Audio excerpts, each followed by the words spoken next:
On today's episode of WatchJRGo, we are out here in my shop where it is pretty warm. 68 right now, that's what we got it set to, and it feels like every bit of 68. And outside, I just went and mowed the yard for one final time because it's 48 degrees. But in a couple of days, the world's gonna end.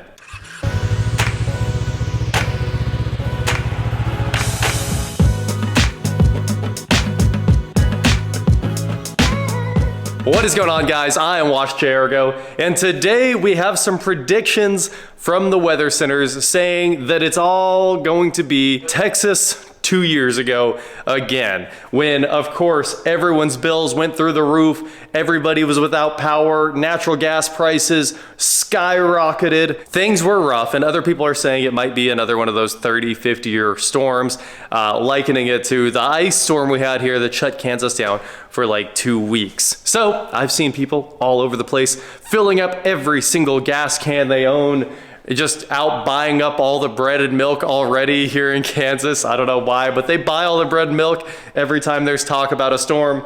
But I am also preparing, and today we are going to get prepared by doing actually a lot of stuff around here. That way we've got power, hopefully heat, hopefully food, and hopefully vehicles that are ready to rock in case the worst does happen here in Kansas. So first things first, I started with this generator right here. So this generator was actually free, and I rebuilt the carb on it recently and got it going again. I think I mentioned it at the end of a video, and that's about all there was. But I came up to start it and it didn't start again. Come on, like what? Why does this happen to me? This is a power back, which is hilarious. It's not a great generator. It's not enough to power my whole house. It might power the house when the house is idling, and it'll keep the heat going, you know, but we're not cooking on the stove or anything like that. So not charging any cars. You got to be careful with your power usage, but I think this can power the house, keep the lights on and keep the heat on, and keep the sump pump running, and also the sewage ejection pump.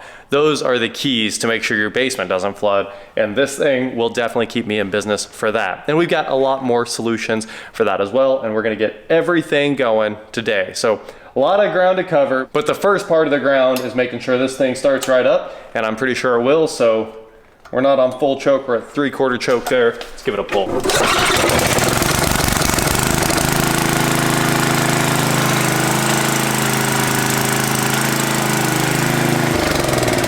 That generator is an old rock grinder, but I gotta tell you guys a story about it. So when I rebuilt the carb, it was running pretty well, and then I came back out, tried to start it up, wouldn't start. And I looked, and it was of course completely out of gas. I did the right thing. I ran it completely out of gas, which is something that I was hoping that I did, because if you leave these things empty, the carbs are always perfect the next time you start them up. But this thing fought me, and the carb was not perfect for some reason. So I filled it back up with gas out of the tough jug, which made life easy. They're already in the back of the truck because we're going to fill them up.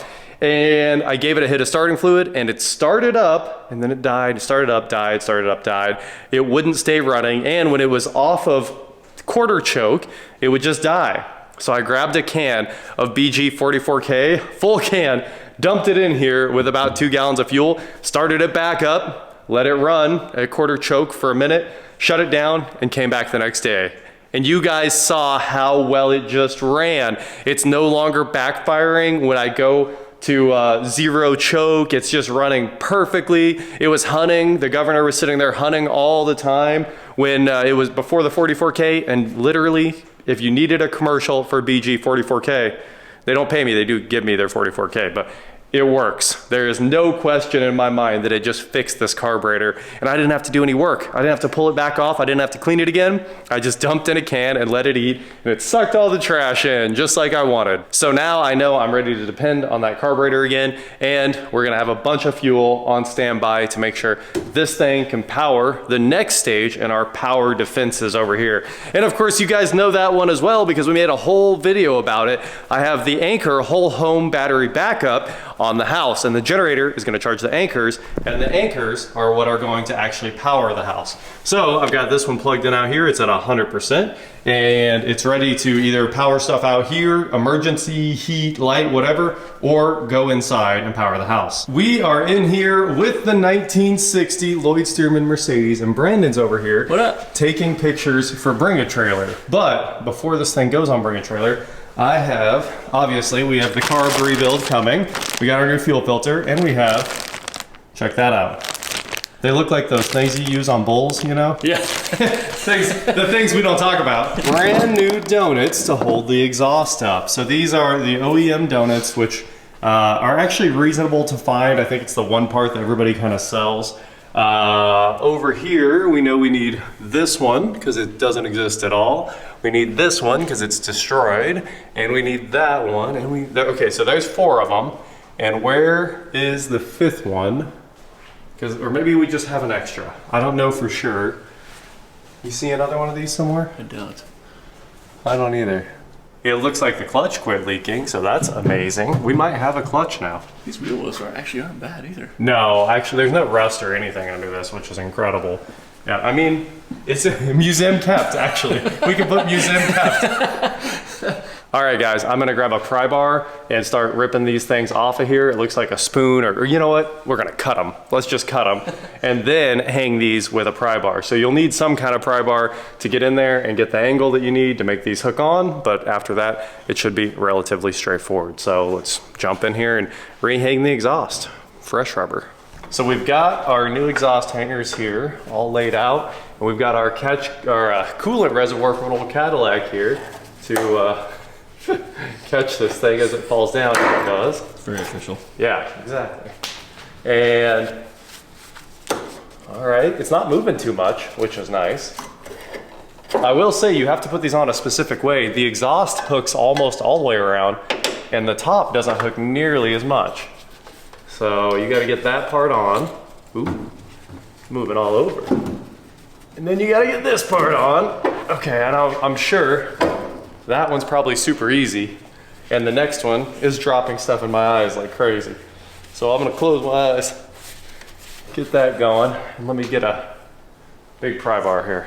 Please work, please work, please work. I should have lubricated my pry bar here because it won't come off of it. All right, I think that's one down. Yeah. Oh, look at that. Perfect. That looks deliciously crusty. Well, it just honestly still holding up, and it says, wow, Mercedes part. It's got the star on it. 24920282, something like that. Was that built in 82? I don't know. This one, of course, was already snapped in half, which is why we had to do this, but it looked pretty bad anyway. I don't know if I could do this with bare hands. Come on, come on, come on. Don't let me down. Oh, yeah. Don't let me down. There it goes. All right.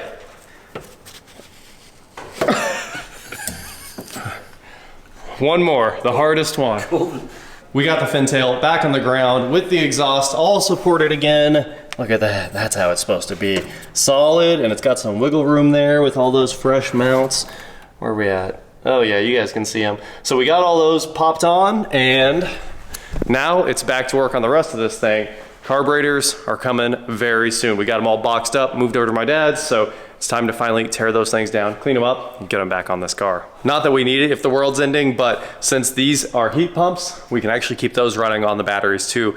They pull quite a bit of power though, so if it gets really bad and I have to start rationing the power, shop heat is the first thing that's going off here. So now we know we got our generator going. We're also gonna go panic fill up all of our cans here in a minute, and you might as well if you're in the Midwest. It's probably a good idea, but let's go inside and take a look at the rest of this. So here in the house you can see the rest of our battery backup solution here. We've got the other anchor in here, and when the news of the world-ending storm came out like 2 days ago, I decided to go ahead and charge this thing to 100%. I usually keep it around 80 to make sure it can just sit there and float around, you know, the battery's optimal capacity instead of maintaining it and running the house, and it's like on and off cycle times. So now it's full, and honestly I was mind blown by how fast it charged.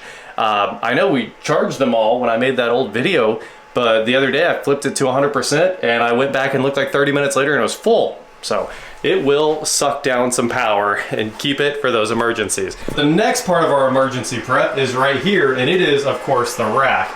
Now, this Trip Light UPS has seen some things. This has been around since the old shop, so almost 4 years now, and its batteries are completely trash. I know it says battery capacity full, but if we go to battery test, bad.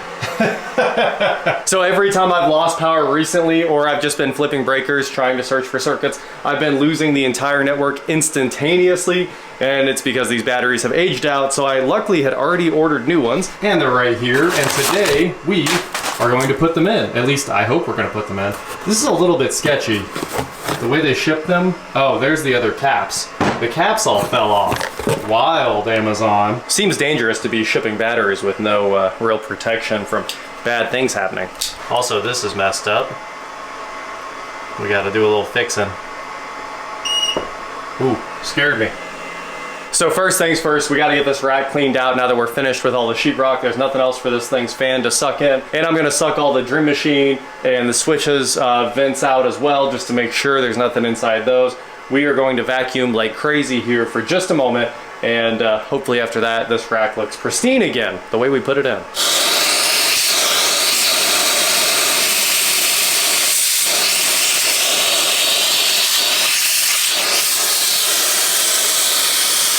Well, I got the old battery pack out of here. It looks like the new one is going to fit. I think everything's roughly the same. The problem is, this thing is full of trash. Look at all that dirt in there. So, just to make sure we don't have any problems in the future, it's headed out to the shop. We are gonna blast this out with some compressed air to make sure we get everything out of these vents. And believe me, what you're seeing here is after vacuuming it and vacuuming it and vacuuming it. The fan looks clean. Inside it, not so much. So let's go make it brand new. All right, that looks better. Brand new inside. Mission accomplished. I know I probably have a lot of you guys screaming at me right now, just buy another UPS, you know. These 1500 VA UPSs are expensive now, and these batteries are $36 each. So I'm gonna go ahead and replace the batteries, and then maybe next round, 4 years from now, we'll replace the UPS. I know every once in a while you do want to replace these things, but these are Lion Interactive UPSs, I think, and possibly Pure Sign, I don't remember, but it's like the 1500 VA Trip Light SXL or something. So feel free to look it up. It's been really solid. I've got quite a few of these, and it's just what I like to throw in my server racks to make sure we still have internet while the power's out. It was also like $300 to get these batteries put together like this from the factory. So I went ahead and just bought 2 bare batteries, and we're gonna move the wiring harness over, which obviously should be the easiest thing in the world to do. So give me a couple seconds to put this together and we'll start reassembling. And we are back online. Everything's coming up here. For the first time in a while, we've got a battery backup that I am unbelievably happy about. So let's go over here to mode. Test battery. That's better. All right, pass. Okay, and obviously it was running on the battery too, so we are good. Those have been in there for no time at all. Like you guys saw it come on basically. Ooh, let's put everything back just the way we found it here. Everything's been wiped down. Still a little sheetrock dust in there, but for the most part, the whole rack is cleaned up and ready to rock. And hopefully I don't have to do that again for a very long time. Old batteries are going in the trash. Obviously, we've got our battery backup for the house. We got the generator to run that. Now let's go get fuel and start fixing cars so we can have all of those fixed and ready to rock too. Okay, it's getting dark quick and it's getting cold quick. So I filled the diesel up last night and put some power service in there as well because it's got anti-gel. And we want to make sure the diesel starts. I threw all the tough jugs in the back, and I decided I might as well fill up that VP can too, because if we're out for like 2 or 3 weeks, like what happened last time we had an ice storm, I'm gonna need a lot of gasoline to keep running. I made a quick stop at the inferior gas station here so we could get some fuel. We got 15 gallons so far, plus whatever I have in the stash at the house. So I figure that generator probably runs on about 5 gallons a day based on my experience. So that's gonna get us pretty far. That's 3 days in, plus I don't know, 2 or 3 more at the house. So that's good. If the gas stations don't have power, well, nobody has power, and that's always bad. I'm telling you guys, the last time we had a storm, like they're saying this one could be, it was so bad that if you didn't have a generator, I don't know what you were doing. I mean, weeks without power. So you were like camping at some other place or going to a hotel that had a huge standby generator. Whatever it is, people found ways to get around it, but it's not easy. And the one thing I still need to do is a gigantic whole home generator to make sure everything can stay up no matter what's going on. One of the dual fuel Generacs, that way we can have gasoline or diesel or something like that along with natural gas, and then just run that natural gas up. All right, last stop, first trip of the new year. We are here at O'Reilly's to get everything else we might need to survive, mostly oil, filter, everything for this truck. So let's go. What's going on? Everybody loves you, Braden. That's what's going on. We need to go to Wendy's, and we both need to get that new salted caramel frosty, because I haven't had it yet. Caramel frosty? Yeah, it just came out. That does sound sensational. I know, and then if we pick that up, yeah, we'd be making some progress here. People want to hear our food reviews. Yes, sir. Oh, man. Yeah, we can make it a series. I was going to open this tailgate for you, but you just sent it. It's nice being above 6 foot, I guess. That's right. I have to look over. Yeah. I mean, you got a lift on this thing? This is completely stock. Is it really? No leveling kit or nothing? No leveling kit. I don't like leveling kits. Then you lose your steering authority once you're towing. Really? Yeah, not a fan. How much I know. Correct. All right, after our O'Reilly's run, we're fueled up. I brought new wiper blades. These are interested, Rain-X Rugged XL. I've never seen these before, but I actually do want to try them out. I know normally I do like $3 wiper blades, and I'm a big fan of those, but these were the most expensive wiper blades, and they said they were rugged, weather tough. And you know, those wiper blades they're always a little stiff when it snows, and they don't clean as well, so maybe these actually work really well in those sub-zero temps that we're supposed to have here shortly. So we're gonna find out there. Obviously, a bunch of 1030 T6, so we can get the diesel's oil change, a filter for the diesel, some more DEF, and a filter for the Volt. We're gonna change all the oil in the whole fleet. I'm not gonna do it on camera because it's kind of boring. So anyway, I hope you guys are getting prepared for the winter weather. Maybe get those generators, and you know, you won't be able to return them. That's the thing. After every one of these storms, everybody tries to return their generators, and you end up with signs at every place that sells generators saying, no returns on used generators. But honestly, you probably need it. If the power goes out, you're gonna want your fridge, you're gonna definitely want your sump pump and your sewage pump if you have those. And then, you know, lights, heat, those are pretty cool. But the important ones are the house not flooding. So that's step one, and you wanna make sure you got the generator ready for that step. So that is it for today, guys. Thank you so much for watching. Watch out if you're in the path of the Arctic cyclone or whatever they're calling that thing, but they're saying it's gonna be bad, and I wanna be prepared, and I hope you are too.